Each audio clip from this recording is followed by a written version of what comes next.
Today in class 12th we will study the combination of resistance. तो combination of resistance दो तरह का होता है. पहला होता है सीरीज. देखिए सीरीज में क्या होता है कि जो हमारे रेजिस्टेंस लगे होते हैं वो इस तरीके के लगे होते हैं कि एक रेजिस्टेंस का एक एंड लगा होता है बैटरी के एक टर्मिनल से, दूसरा एंड एक दूसरे रेजिस्टर से जुड़ा होता है और दूसरे रेजिस्टेंस का नेक्स्ट एंड जो होता है वो नेक्स्ट रेजिस्टेंस से जुड़ा होता है और जो आखिर वाला रेजिस्टेंस होता है वो बैटरी के टर्मिनल से जुड़ता है. So this arrangement is called series arrangement. मान लीजिए ये रेजिस्टेंस R1 है, ये R2 है, ये R3 है. तो देखिए जब कोई चीज सीरीज में लगी होती है तो उसमें बहने वाला जो करंट होता है वो सेम होता है. Means when the appliances or resistance are connected in series then the flowing current in each of the resistor will be same. तो इससे अगर करंट I निकल रहा है तो I करंट R1 में भी जाएगा, I करंट R2 में भी जाएगा, I करंट R3 में भी जाएगा. तो हमें एक चीज इंपॉर्टेंट याद रखनी है कि सीरीज में करंट जो होता है वो सिमिलर फ्लो होता है. तो बदलता क्या चीज है? पोटेंशियल. बैटरी का जो नेट पोटेंशियल होगा वो इस रेजिस्टेंस के अक्रॉस पोटेंशियल, इस रेजिस्टेंस के अक्रॉस पोटेंशियल और इस रेजिस्टेंस के अक्रॉस पोटेंशियल के अलजेब्रिक सम के बराबर होगा. तो हमें एक्चुअल में सीरीज कॉम्बिनेशन का रिजल्टेंट रेजिस्टेंस का फॉर्मूला डेवलप करना है. तो आपसे क्वेश्चन ऐसे पूछा जा चुका है बोर्ड में एक बार कि obtain the expression of the net resistance when the resistors are connected in series. तो हो सकता है वो वैल्यूज मेंशन करे R1, R2, R3 and R4. आप एक जनरल चीज समझ लीजिए. तो इस एक्सप्रेशन को हमें डेवलप करना है. तो पहली चीज तो हमें इस डायग्राम को बनाना है. नेक्स्ट हम क्या लिखेंगे? हम ये लिखेंगे कि that when the resistance R connected in series then the current in each of the resistance will be same. So the current flowing in each of the resistance is I. So what will be the different?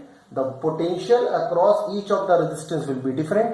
That potential are V1, V2 and V3. तो हमें लिखना कहाँ से है, कितना लिखना है, ये चीज ध्यान से देखिए. यहां से लिखना है. Suppose a current I is flowing in all the three resistances.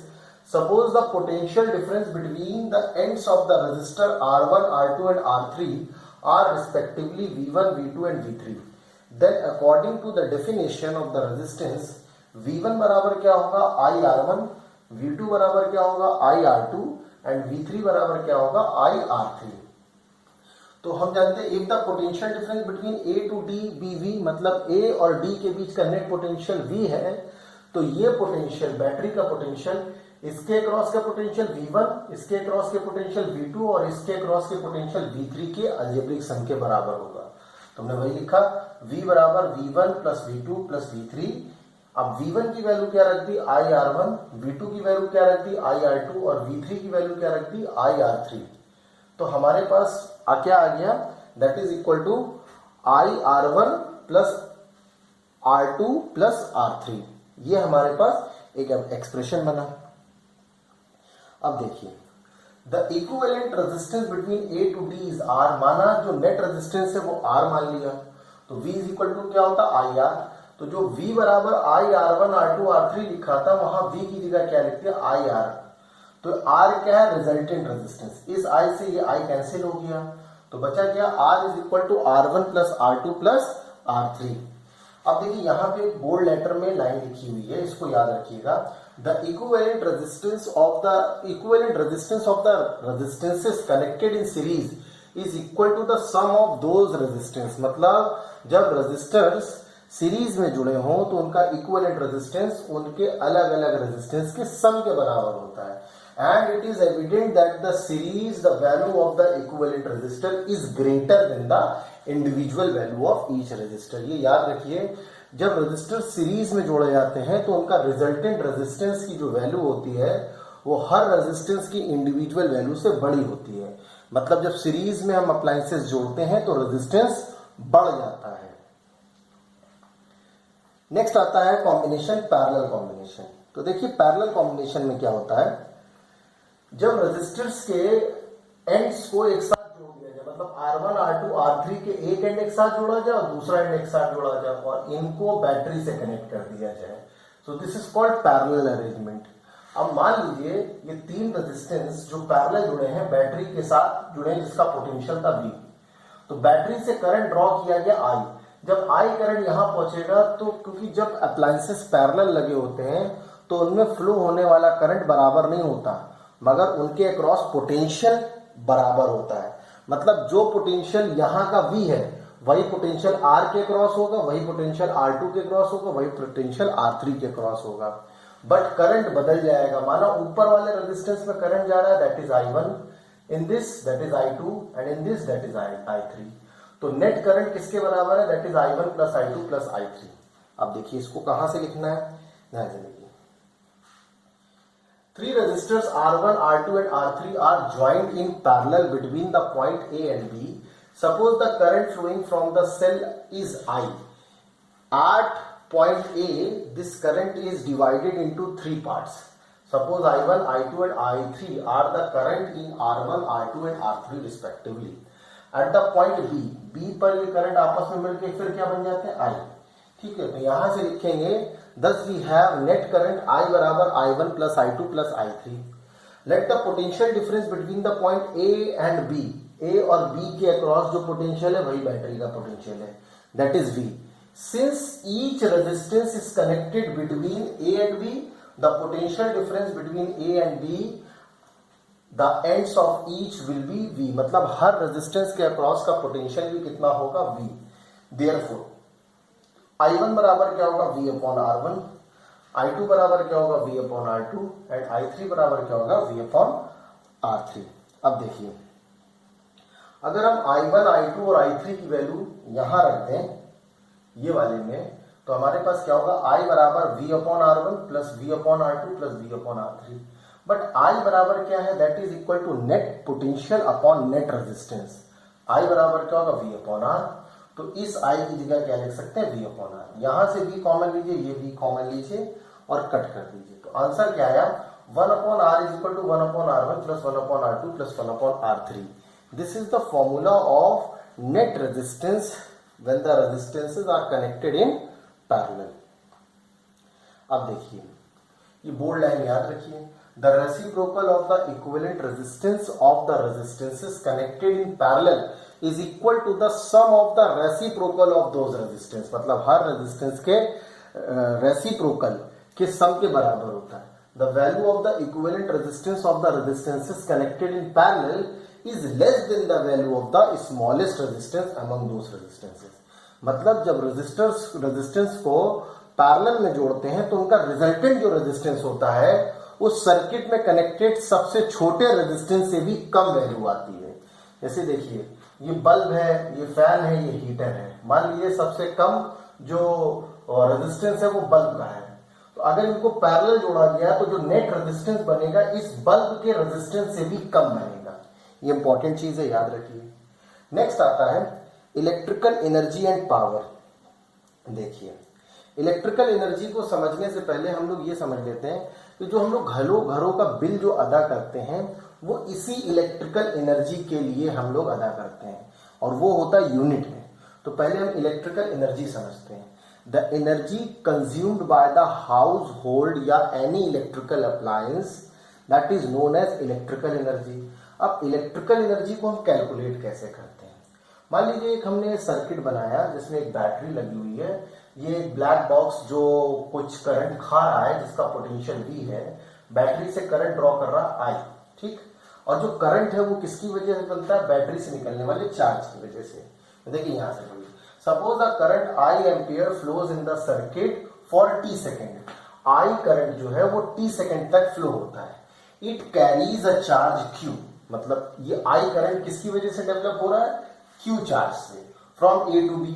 अब यहाँ A टू B यहां से यहां तक, ठीक, इन द बॉक्स। तो Q बराबर क्या होता है IT, या हम कह सकते हैं I बराबर Q अपॉन T होता है, वही चीज लिखा। Q बराबर IT होता है द वर्क डन और electrical energy supplied by the battery. जो बैटरी इलेक्ट्रिकल एनर्जी सप्लाइड करती है उसी को कहते हैं वर्क डन। तो वो वर्क डन कैसे निकालेंगे, by the battery carrying the charge Q from A to B in. बेटा वर्क डन बराबर होता है चार्ज इनटू पोटेंशियल। ये हम लोग पोटेंशियल वाले चैप्टर में पढ़ चुके हैं। What is potential, the work done in bringing a unit positive test charge from infinity to a point is known as work done. तो W बराबर क्या होगा, QV जूल, मतलब जो बैटरी ने वर्क डन किया वो कितना है, QV joule, where V is the potential difference between A and B in volt. The electric energy W is recovered from the box and energy liberated in the form of depending on the device in the box. ठीक, अब देखिए आगे, अगर हम इस QV में Q की value IT यहां रख दें तो W बराबर क्या हो जाएगा, VIT। अब देखिए, तो इलेक्ट्रिकल एनर्जी का एक फॉर्मूला तो ये मार्क कर लीजिए, W is equal to VIT, box बना लीजिए। अगर हम R बराबर देखें तो R बराबर क्या होता है, V अपॉन I, या हम कह सकते हैं VI में अगर हम किसी एक की वैल्यू रख दें, मान लीजिए सपोज करिए हमने V की वैल्यू रख दी IR, यहां पर V की वैल्यू रख दी IR, तो I स्क्वायर RT, दूसरा फॉर्मूला क्या बन जाएगा, ये W is equal to I square RT। तीसरा फॉर्मूला अगर I बराबर रख दें V अपॉन R, तो क्या हो जाएगा, W बराबर V square T upon R। तो एक फॉर्मूला ये बना इलेक्ट्रिकल एनर्जी का, एक फॉर्मूला ये बना और एक फॉर्मूला ये बना, इसको बॉक्स में कर लीजिए। अब आता है इलेक्ट्रिक पावर। भाई देखिए, पावर बराबर क्या होता है, the rate of doing work is called power, या the rate of consumption of electrical energy is called electrical power. The rate at which electric energy is transferred into other form of energy, मतलब जो electrical energy एक form से दूसरे form में transfer होती है उसे इलेक्ट्रिकल पावर कहते हैं। तो फॉर्मूला क्या होगा, power is equal to W upon T। अभी हम इससे पहले वाले में पावर के 3 फॉर्म पढ़ चुके हैं। पावर के वो 3 फॉर्म क्या थे, पावर का पहला फॉर्म ये था W अपॉन T, में W की वैल्यू लगा सकते हैं VIT, तो VIT में T से T कैंसिल हो जाएगा, तो पावर का एक फॉर्मूला क्या बना, P is equal to VI joule per second. अगर हम पावर मतलब इलेक्ट्रिकल एनर्जी W का फॉर्मूला रख दें I स्क्वायर RT, तो पावर का दूसरा फॉर्मूला क्या हो जाएगा, I स्क्वायर R। अगर W की वैल्यू रख दें V square T upon R, तो पावर का फॉर्मूला क्या होगा, V स्क्वायर अपॉन R। तो जैसे वर्क डन या इलेक्ट्रिकल एनर्जी के 3 फॉर्मूले, वैसे पावर के भी 3 फॉर्मूले हो जाएंगे।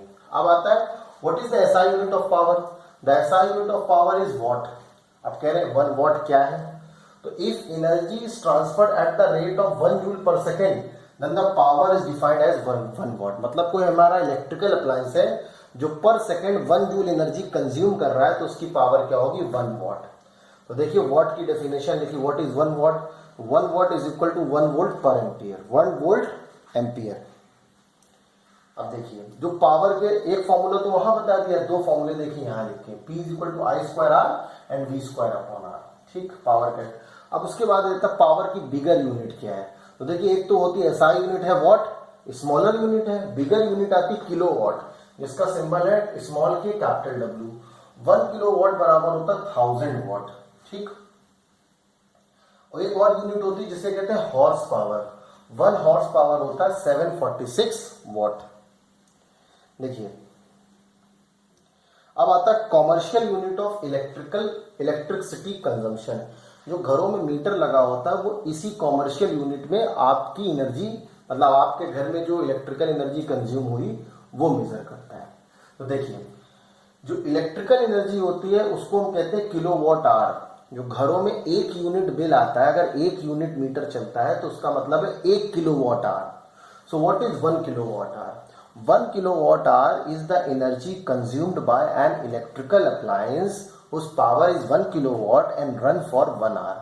मतलब एक कोई इलेक्ट्रिकल अप्लायंस अगर 1 किलोवाट का है और वो 1 घंटे तक लगातार चलाया जाए तो वो जो एनर्जी कंज्यूम करेगा वो 1 किलोवाट कहलाएगा, 1 किलोवाट आवर कहलाएगा और उसे 1 यूनिट बोलते हैं। तो देखिए 1 kilowatt hour or 1 unit is the quantity of electrical energy which is dissipated in 1 hour in a circuit when the electrical power in the circuit is 1 kilowatt।